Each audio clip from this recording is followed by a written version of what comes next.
podcast, the Everyman Nerds podcast. I, of course, am Tommy Bolden, and joining me, as always, is Taylor Salen and Kurt Hall. How are you two doing this evening? A-okay. Very talkative. I am spectacular. So tonight... Great. Glad you dragged that out, sir. So tonight we will be doing a review of an older film, Unbreakable, which is one of my favorite films. I think we're doing this mainly because M. Night Shyamalan. Yeah, Shyamalan. He's got a new movie coming out with Will Smith. So we're going to be doing Unbreakable, and man. With that being said, I'll go ahead and let Taylor take it away. All right. So we're going to go a little in depth here. So if you guys haven't seen the movie, be aware there is going to be spoilers. We're going to be talking about all of the movie's scenes out of order, and we'll completely ruin it for you if you don't stop watching now and then come back after you've seen the movie. So with that being said, Unbreakable. What... I guess let's start. When did you guys first see this movie? Tommy, we'll go with you, and then Kurt. I actually was on this big Bruce Willis kick, and so when it came out in theaters, I heard that it was a superhero film with Bruce Willis in it, and I was like, I'll go check it out. So I went and watched it in theaters. Not what I thought it was going to be. Yeah. Kurt? I'm done. I watched... Sorry. It's fine. I watched it out of theaters because I was like 10 at the time, so, didn't really know a whole lot about movies at that point. But I watched it, I want to say about 6 years ago, and I just watched it in preparation for this review. So it's fresh in my mind. Yeah, same here. I just watched it. I own it on DVD, but the first time I actually think I saw this was on home video as well. I don't remember seeing it in theaters. And I remember being extremely disappointed as well, Tommy. Just because, people had said it was a superhero movie, and although it is, it really isn't at the same time, which is something interesting. So... why don't we just start with our general thoughts? Like, what do you guys think of this movie? Kurt, we'll go to you, and then Tommy.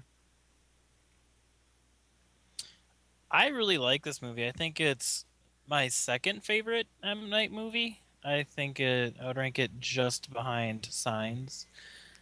I like the smallness of this movie. I like that it's a very small cluster of characters, and we get to learn a lot about them throughout the running time, even though it does run a bit slow.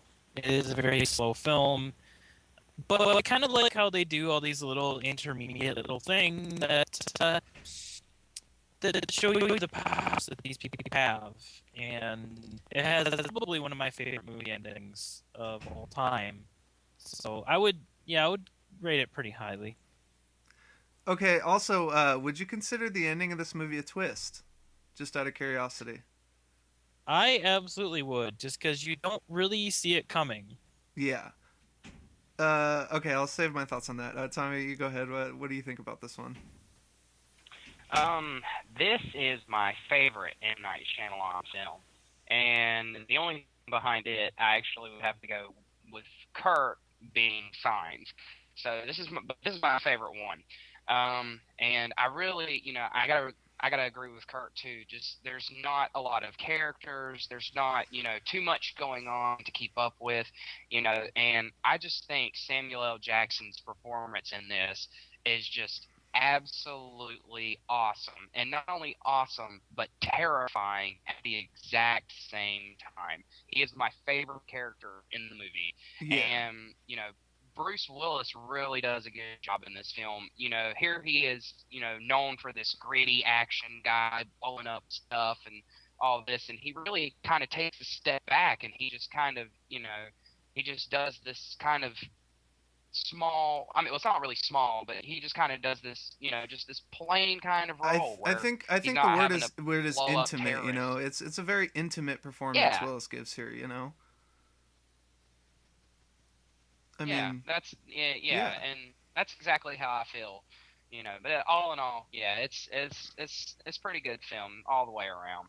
Yeah. I didn't really have an issue with the runtime, so No, and yeah, exactly, same here, and that's what I was going to point out is that although this movie is some would maybe consider it to be slow, like I don't find it to really affect my enjoyment of the movie, and just for the record, I think this is Shyamalan's best movie, and this is also my favorite movie of his. I think this movie far outweighs Signs. As far as pure filmmaking is concerned, this is his greatest movie. I mean, there's some scenes. I mean, I was watching the DVD special features after watching the movie, and they said Bruce Willis is talking, and he said it's by far. Well, I mean, up to that point, it had been the most challenging role that he had ever taken, and he pointed out that there's like 30 scenes that are shot in one take, with one camera position. There's no coverage, and he's like, that's a very scary thing, as an actor, because you have to deliver, you have to be on your A game to do something like that. And I think just on pure filmmaking alone, this movie, and I think the script is actually very, very good. I would maybe say it's Shyamalan's masterpiece as far as screenwriting is concerned. I don't know, maybe I'm crazy there, but I don't know. I just like this movie so much more than Signs, But let's start, with talking about some of the scenes here. Like, in particular, I wanted to ask you guys about the opening kind of scrawl that happens where it explains the facts about comics books. Like, as much as I love this movie, I don't think that is really necessary. Like, I don't know if you guys agree, but I felt like it didn't really serve a point, I don't know. What do you guys think about that? I don't know. I think it does. I gotta agree with you. I think a lot of the film kind of centers on Mr. Glass's relationship with comic books and how they kind of get him through childhood. Mm-hmm. And I think that's kind of the connection there, and I kind of like that. It kind of makes me feel a little more intimate with Mr. Glass's character. I'm not sure the numbers about how much comic books sell in the U.S. really mattered to that point. Exactly. But, I don't know. It's kind of a fun fact to see at the beginning. But that's what I'm saying, is it didn't really serve any purpose in the movie. It felt like more a little something that was just added on for fun, I don't know. That was something I took a note on. I thought it was interesting. So let's talk about that first scene where Elijah's born. What did you guys make of that? Because I found it to be pretty horrific, like it's shocking almost, I mean, even having seen the film before, I'm like, oh yeah, I forgot about this scene, it's like the first scene in the movie, but it's just so awesome.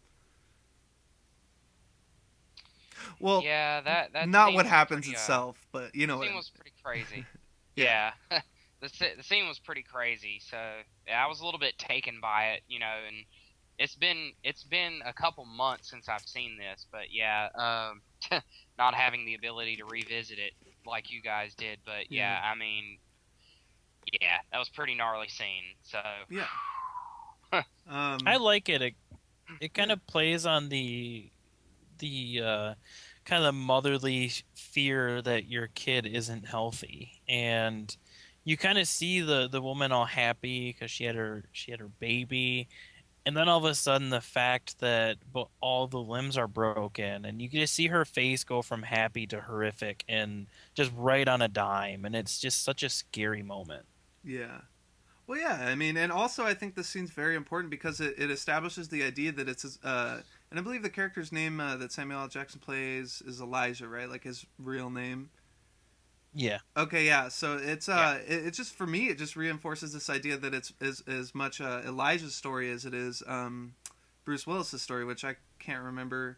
I think they only say his name like once or twice in the movie, right? I mean, they don't really speak his Jake. name. yeah.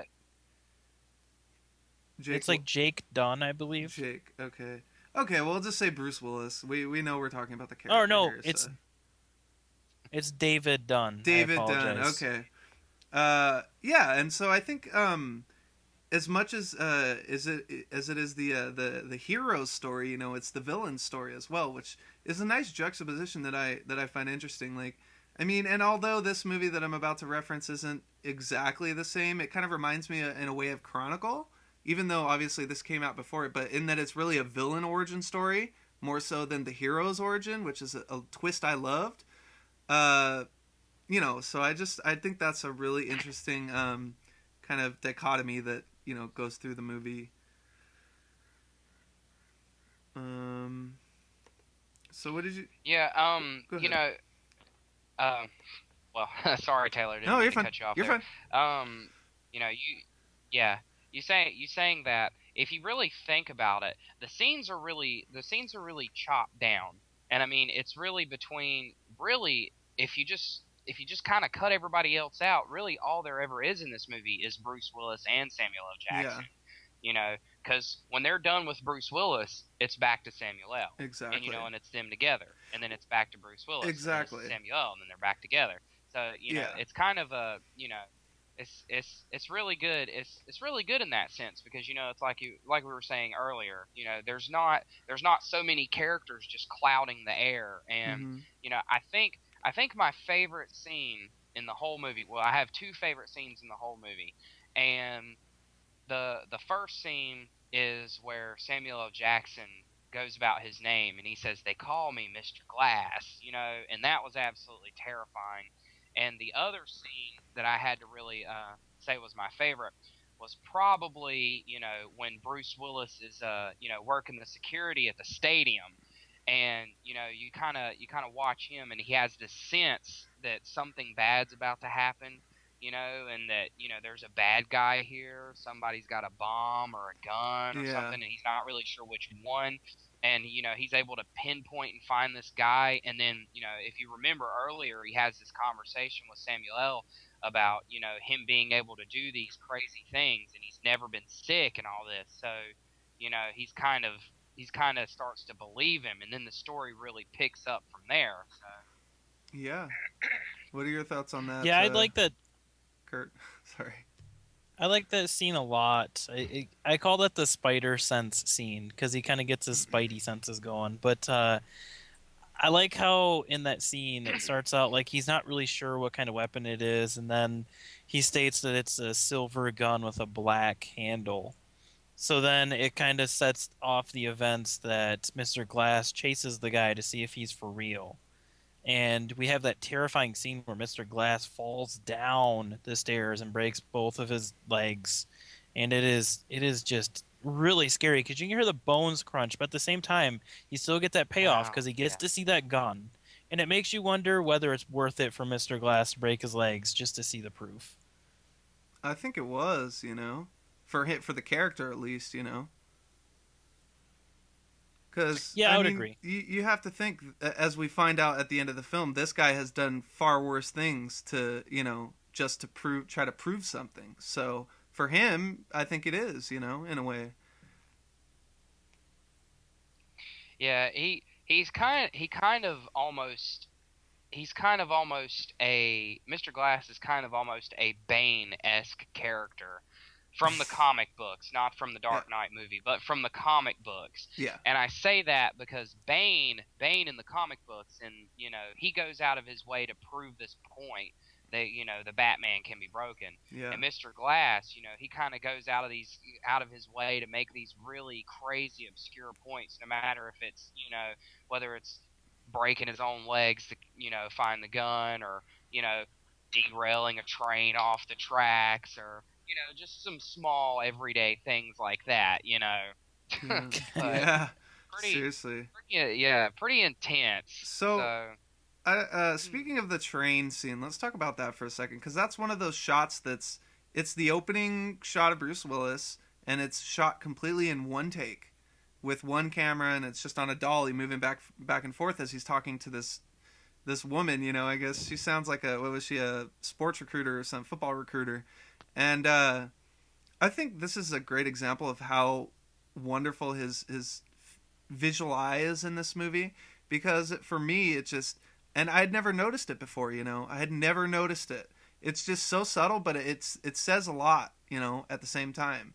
And I also, in the scene, there's two things. I love the little bit where he just kind of takes his ring off. It's a little nonchalant, and I thought that to be kind of one of the little character moments that was nice there. But I also love the fact that you never actually get to see the train crash. And that's what I really want to ask you guys about. Like, does that add to the movie for you? Does it detract? Like, what do you guys think about that decision? Um, I don't know. I like that scene a lot for the reasons that you stated, like the Bruce Willis taking his ring off, like in a sly way before she Mm-hmm. sits down, and I like how, and this is one of my favorite parts about the scene. She mentions that I believe she's a sports agent, if I want to be correct, Yeah, it's and something. she talks about someone that she's going to recruit from the local college because he's going to be a stud NFL player who can run a 4.3. And later in the film, we see his Bruce Willis's son point out that that's the guy, Yeah, and I think that's kind of cool yeah, that actually comes up later in the film. Like they don't leave that as a loose end. yeah. That's the one thing I like about Unbreakable is there are no loose ends. Everything is really closed up, Yeah, unlike a lot of M. Night movies. yeah, exactly. And I also think that's due to the small amount of characters too. You have less loose ends to tie in the long run. So, Tommy, do you have any thoughts on this one? Now were you talking about the train, The the train train sequence. scene? Yeah. Okay. In my mind, just seeing this train toppled over and hearing about all the dead people and, all this, it was really, to me, I didn't need to see the train crash. Yeah. Because when, seeing the after effects of something sometimes is a lot worse than seeing the actual train crash. And he did a really good job with this because you hear the news report as the train, as the camera's flying in over the train, and you see all this damage, and you see the smoke, and everything that's happened. And to me, I could just sit right there the whole time this news report's going on and the camera's flying over the train. I can see in my head this train just derailing and all this madness happening. So, and that's a scene that stayed with me for a very long time. Well, and anytime I see a train movie now, I think back to Unbreakable. So well, crazy. you'll be seeing Lone Ranger, so that movie will make you think of Unbreakable. God, I will kill myself. That's a train spectacular. But yeah, no, I think that's a good point. I think that's a good point to make though, Tommy, because like it's that kind of old saying where like you always can imagine something in your mind better than they can, than someone else can. And I think that's true for this movie, like in that sense. But the thing that makes that train scene, the news footage, and right at the end of the scene with Bruce Willis and the lady is where the camera starts shaking. But what really makes that even more scary for me is seeing the shot where he's walking out of the hospital, and there's just all those people like grieving and just sitting there, and it's just that scene, man. That scene's like just awesome. Well, I like it. I like it too because it's smart on M. Night's part because he could have done the hereafter effect, which is having a great scene at the beginning and then having the rest of the movie kind of be potentially boring to a lot of viewers. But instead, he leaves the train sequence ambiguous so you can actually think about the train crash instead of living it through the scene itself. Well, yeah, and what's even more interesting for me is that the train crash kind of is like, while you're watching the rest of the movie, this train crash is kind of lingering in the back of your mind, as a viewer. But it's also lingering in the back of the characters' minds. I mean, that's another thing too, is that this first scene is paid off in the very last scene, which is something that usually never happens, and that's, I think, a pretty great screenwriting feat. So do you guys have anything else to say, like as far as the first like about 20 or 30 minutes of this movie? Are there any scenes that stick out in particular? I mean, other than what we've covered. I think we've covered everything pretty much for that part. So. Yeah. Okay. So let's talk about the well, I don't know, it's raining, isn't it? On that train when right before it crashes. Was it raining outside? I can't remember now. I'm trying to think if it was. I don't believe so. Okay, because all right, I don't well think so. Okay, good. That goes to my theory then. I have maybe I'm crazy here, but I have a theory. Is it just me, or is there a lot of water in this movie? And I don't say that because it's like a good or bad thing. I say it because I think Bruce Willis's character, his weakness is water. Every superhero, supervillain has a weakness, and I think in this movie it's water. I mean, if you really look at it, there's the scene where he's standing watching the football team practice. It's pouring. You look at the scene where he goes to the home invader and he follows the guy, and he saves all the kids and stuff. He falls into the pool there. And I don't know, I just think those visual motifs add a lot to the movie for me, because that's my theory. I don't know if you guys think I'm crazy or not, but No, I kind of have to go along with you with that, because that's one of those things that kind of it pays off later. It's a subtle thing that you see, and it's like there's rain, and there's a part where I believe there's a part where he's even like washing his hands, and he's kind of looking at water, and he's kind of skeptical about whether he should be doing this or not, and he like backs away and he dries his hands off, and and then there's just and then there's the part where he's talking to Samuel L. Jackson's character, Mr. Glass, and he's going on about, when have you ever been sick? And I know you've got a weakness, and blah blah blah, and then it pays off kind of when he goes to save the family in the house from that robber or murder or whatever, and he falls in the pool, and you see him struggling to get out of the pool, and that's the scene where, he realizes, water is my weakness. Well, and, yeah. It's something he had to overcome. So. Well, and that's the funny thing, too, is it's something, I love the little tidbit where it's nothing even said, it's just shown. The tidbit where the kids put the pole in to help him out, Yeah. I just thought that was a nice touch. So, Kurt, what's your thought on this theory? I agree with your theory. I think it's awesome because it's kind of like his weakness is looming over him the whole movie. Mm-hmm. It kind of gives him a foreboding effect, and I like the end part too when he gets thrown into the pool and the tarp is surrounding him and the kids help him, because I think that's a moment in a superhero movie that we don't normally get, where it's other people helping the superhero. It's not just like, oh, well, I can just do it all by myself. I think it's nice to see a movie that treats superheroes as if they sometimes need help too. Exactly. Yeah. And also, I forgot to mention, there's also the scene where he talks about in his childhood he got almost drowned, or he got held under by the kids, and I think that's one of the only scenes where it's actually spoken in the film. But I just like those visual motifs, that kind of reoccurring theme of water in the movie. That's really nice in my opinion. So what did you guys think of, I mean, obviously you guys like the movie, but how did you think the mystery of what this movie is going to end up being? How did you think? I don't know. I think you guys know what I'm getting at here. How the mystery kind of escalates throughout. How it pays off at the end. Well, I guess the escalation and the payoff is, I don't know. Yeah. Well, M. Night Shyamalan does a really good job with this, because, it's one of these things where everything is subtle.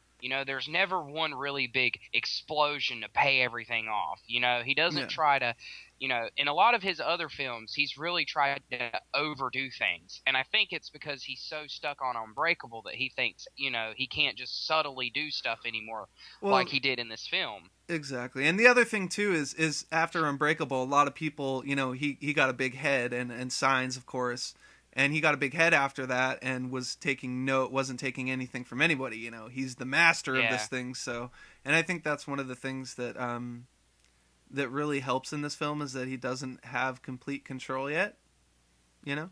Yeah. Well, I think that, and he kind of lost his identity after Signs. He went from trying to be this guy that made subtle little mysteries about kind of smaller issues, and then he kind of moved on to making these bigger, epic movies. And I think that is something that he's not good at. Yeah, I agree. He's more like a mainstream indie filmmaker to me, kind of like a Soderbergh, if you know what I mean. Yeah. Oh, exactly. Yeah. So there's let me see here. Oh, let's talk about the gun scene, because obviously this is something that's set up earlier in the film, when you see Bruce Willis going through his closet and he pulls out the gun and he puts it back. What did you guys think about this one, Tommy? And then we'll go to you, Kurt. It's another one of those. Okay, we're talking about where he's at his closet, correct? No, we're talking. I was just saying that scene. We're talking the scene with the kid holding the gun, almost shooting Bruce Willis at the kitchen table. Oh yeah, okay. It's sorry. Yeah, no, I was just saying that scene gets set up earlier in the movie in the closet scene. Yeah. So, that actually was a pretty scary scene too.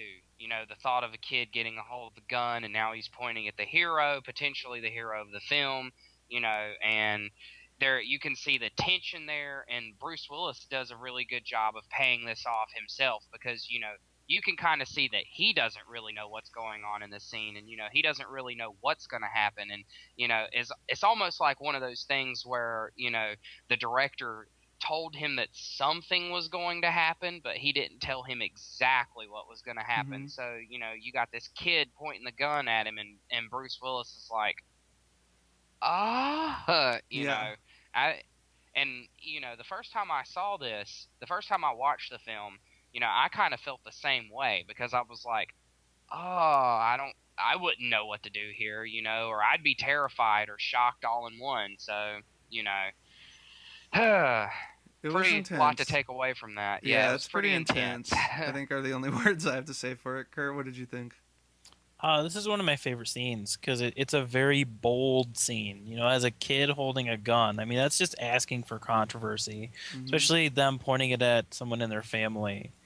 And I like it. It actually showed to me that Bruce Willis, while we look at him as an action star, he can act sometimes. And I think that's something that we tend to forget with his movie choice.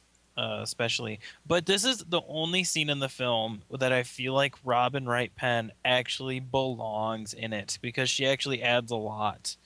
Yeah. Because her work with Bruce Willis and the line reading is pretty outstanding. Yeah. Because you actually feel like these two people are freaking out because they've never seen this happen before.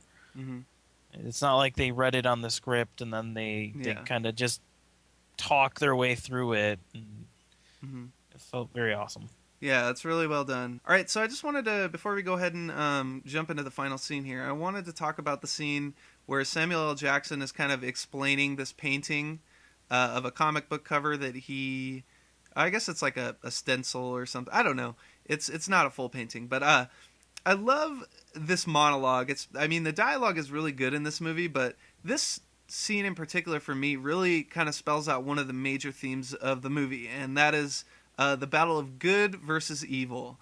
And, I think you can even link this back to the scene we were just talking about, the gun, the gun and the table scene, and a few others in the film. So I just wanted to get your guys' quick thoughts on that real quick, because I think that's one of the major themes this one's trying to tackle is the battle between good versus evil.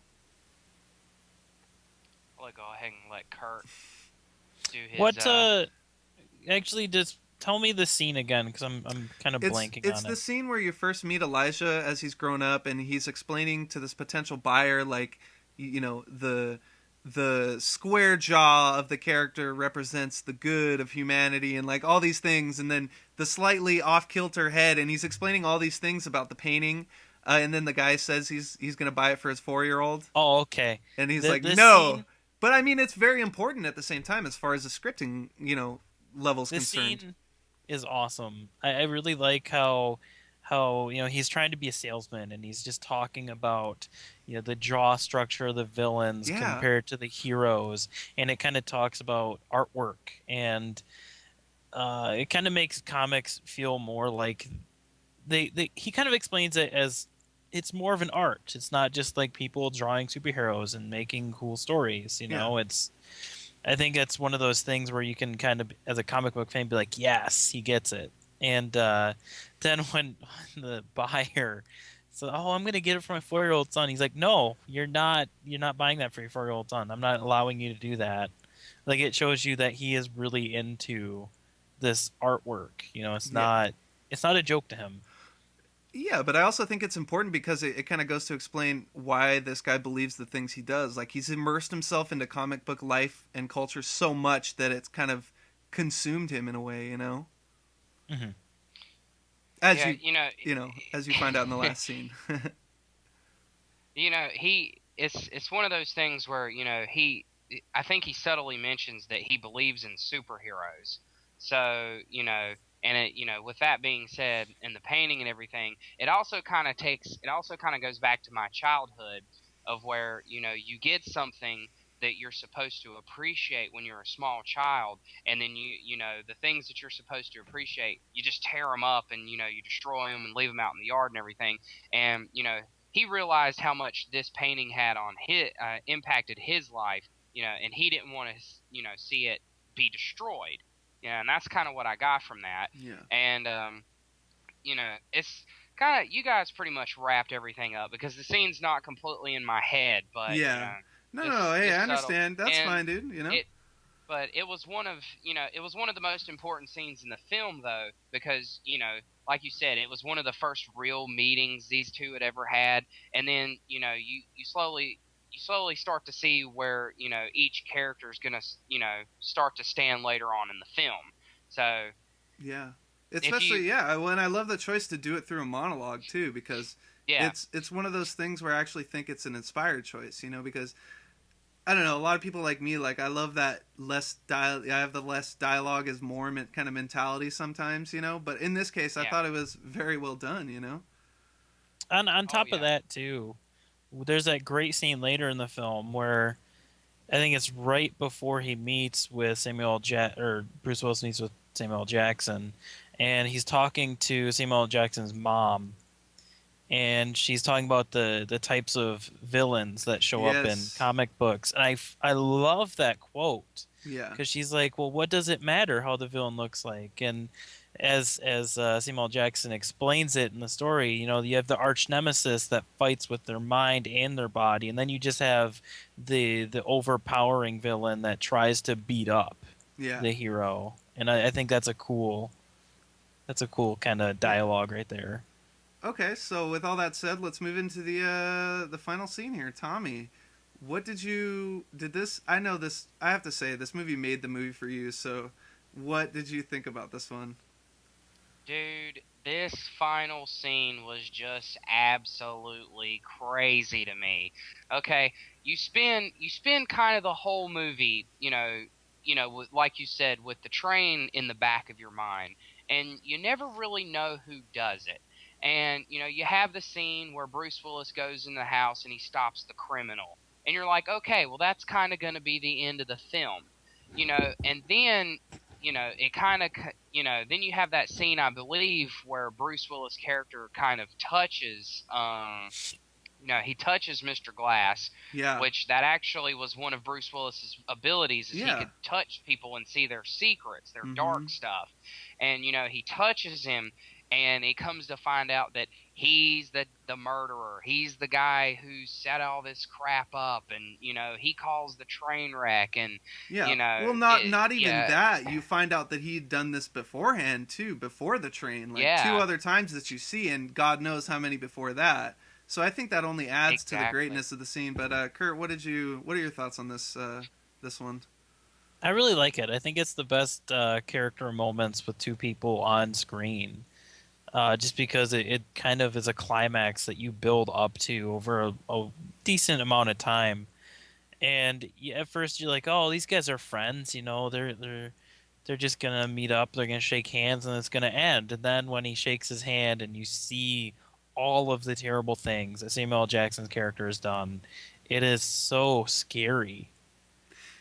Yeah, I think it's a pretty brilliant choice to also have him, like, when it's just one of those subtle things that's been built up through the movie, obviously, until you get to the scene where he's in the train station kind of rubbing against up against people to find someone.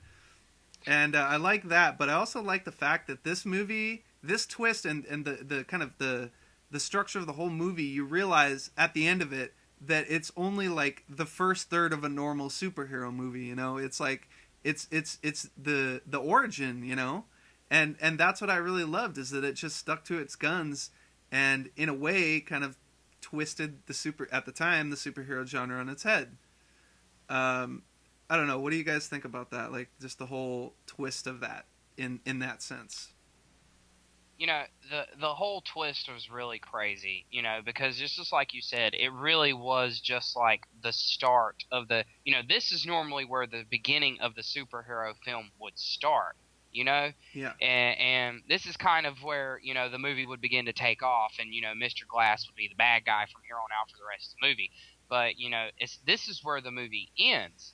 And, and I like that Samuel L. Jackson explained that he did all these really terrible, horrible things just so he could prove that an actual superhero was out there. And, you kind of feel that in his mind that he didn't realize that that he was the villain to the superhero. He thought that he thought he was trying to do something good. And sometimes that's what you get with a bad guy, is somebody who thinks they are doing good, and they're inevitably just doing something really bad. So, Yeah. Kurt?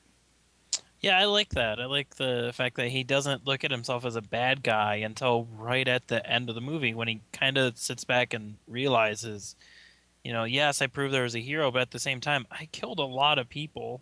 But he still doesn't seem apologetic for it. And I think that kind of goes into why he is the villain after all, even deeper. Yeah, I mean, and I found it interesting that it's kind of almost like a self-fulfilling prophecy in a way for this character. But even more so than that, I love that this movie has the balls to end on a character moment in a freaking superhero movie, It's like, this would be like if the Avengers freaking, had not ended with a huge action sequence, but like Cap and Iron Man shaking hands, and then, okay, we'll throw the action scene next movie, it's very ballsy thing to do. So I don't know, do you guys have anything else to say on this before we close out this discussion? One more thing, and this one just kind of come to mind. Yeah. Did anybody see the cameo that Shyamalan did in the film, actually? Oh, yeah. Let's talk about that. You're right. Yes, I know and I think this, again, goes back to the point that I made. He's gained a little too much control over his movies. As you notice, as his career goes on, his roles in movies start getting bigger and bigger until you get to Lady in the Water, where he has, like, basically a supporting role. So what did you guys think of Shyamalan's performance in this one? It's kind of don't really get Go it. ahead. Oh, sorry. I don't really get it. I think it kind of undermines the actual superpower that Bruce Willis has. So I don't really get why it shows up. Because he kind of gets the feeling that maybe this guy's selling drugs at the football game, and we had never seen Bruce Willis guess wrong the whole time, and all of a sudden he's wrong because M. Night is the guy that's in question. I don't really get the point of that. See, the moral of the story here is M. Night's right and you're wrong. That's what he's trying to say. He says, no, Last Airbender was a good movie and you're wrong. Don't ever say Last Airbender and good movie in the same sentence ever again. Oh, man, I had to sit through that one in theaters in 3D no less, so I don't know why I tortured myself there. Yeah, that was the worst 3D movie I've ever seen, but I digress. Can I say one thing? Go ahead. Can I say, M. Night Shyamalan really must think he's Alfred Hitchcock, because he does the same thing in almost every single film. He's got to be in the film in some way, shape, or freaking form. But see, the difference is Alfred Hitchcock knew he couldn't act, and Shyamalan doesn't. And not only that, Alfred Hitchcock's cameos were small visual cameos. I mean, sometimes in some of his movies, you have to pause the movie to see his cameo. Yeah. So, and it's not like he was giving himself speaking roles, which Shyamalan is clearly doing. Yeah. Yep. And I think that would have to be one of the things that would really keep this movie from being like, a 9.7 or a 9.8 for me. Is just like, oh man, like, I mean, this movie's good, but there's just a couple small things that I don't know, like the opening scrawl, of course, and I don't know. What were you going to say, Kurt? I can't get past your decimal point system, man. It's weird. But, dude, hey, it's like a percentage. But I wanted to throw one symbolism thing in the movie that I really like, and that's when Bruce Willis saves the family from the house. I love the fact that he's wearing his coat from work, like his cape coat. That's like, it's like his cape, and it's just a practical little thing that he has in his closets. And I think that's something that you typically don't get in superhero Yeah. movies. Well, Like it's always this cool like suit that's made of Under Armour or something cool, and this one's just kind of like, yeah, it's my it's raincoat. yeah, You know? it's very practical, but I think that is also a very important element too, because in that scene in particular where he's following the guy home before he goes into the house, it's still raining, and that coat in a way kind of serves as a visual cue, like for his protection against the rain, which I think is one of those nice little things that's tucked in there. You got to kind of have a good eye in it to kind of understand that, but.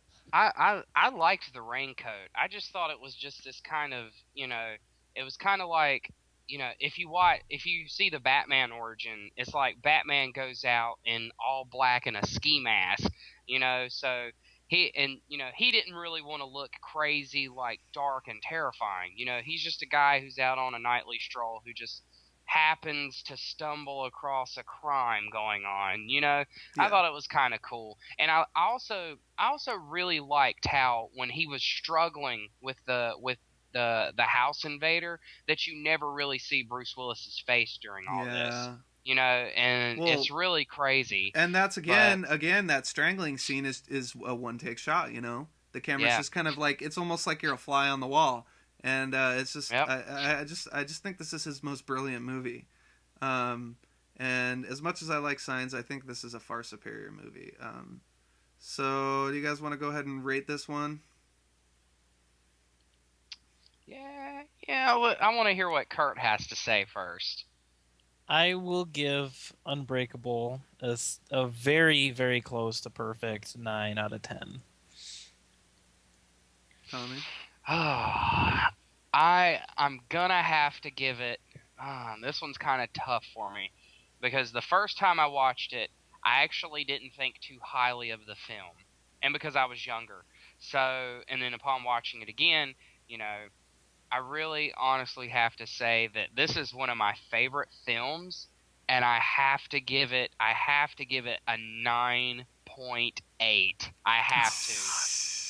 Yeah, That's I right. have to. That's right. And the reason I have to, Kurt hates the decimal system. I don't care. Ladies and gentlemen. He's not big on libraries.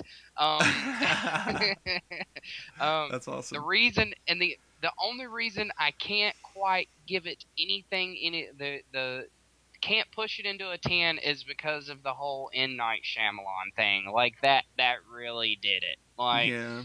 it was almost there, and then like you guys said, with the stupid drugs, scene and whatever, I Yeah. screw you, M. Night Shyamalan. You could have had a perfect film, but Yeah. anyways, I pretty much agree with everything both of you guys say, except for the fact that Kurt, you don't like a decimal point system. So I think I give this one a 9.5. I think it's pretty freaking solid movie, and it's definitely one that deserves a rewatch or two at least. So if you guys haven't seen this, obviously have if you're watching, make sure to go back and watch it again because it's an awesome, awesome movie. So let's go ahead and plug away here. Do you want to give a shout out to our friends over at Script Happens, Tommy? yes, I do actually. A few days ago, we actually have a partnership now with another podcast called Scripthappens. They have a Facebook page, not like ours. Ours is a group. There is a Facebook like page. Which we are going to have that pretty soon. But, they have a Facebook like page. They're just starting off. And as we focus on, movies and television, they more or less focus on video games and comic books, which we kind of focus on comics somewhat. But, we're really happy about this. And, it's something that we want you guys to go over there and check out. Yeah. They've got a few new episodes coming. They're really funny, and they're from my hometown of Gastonia, North Carolina. So you guys jump on over to their page and check them out as soon as possible. Yeah, I agree with you, man. I got to watch about 2 or 3 episodes, and they're really hilarious. I was actually very surprised by how funny they were. Not having known them or anything beforehand. But you guys can also find them on podbean.com where they have some of their audio-only shows, and then you can also find them on YouTube. And when you search, type in Script Happens in one word. It's one word, so that's a very important. But as always, you guys know the drill. Make sure to like, comment, and subscribe. You can contact us with your feedback at any time at movienerdsmailbox@gmail.com. That's actually preferred because although you guys can leave comments and stuff, there's actually a letter word limit on YouTube. So we, those of you that like to prefer long-winded rebuts to our movie nerds dissection here can do that. So with all that being said, my name is Taylor Salen. And I am Kurt D. Hall, and I am signing off. And as always, I am your gracious host. And remember, questions, comments, concerns below as well as the email address. I have to plug it as well, too, just so I can hear my beautiful voice. But this will probably be on the blooper reel. Yeah, probably. And you guys keep it classy out there in TV land. All right.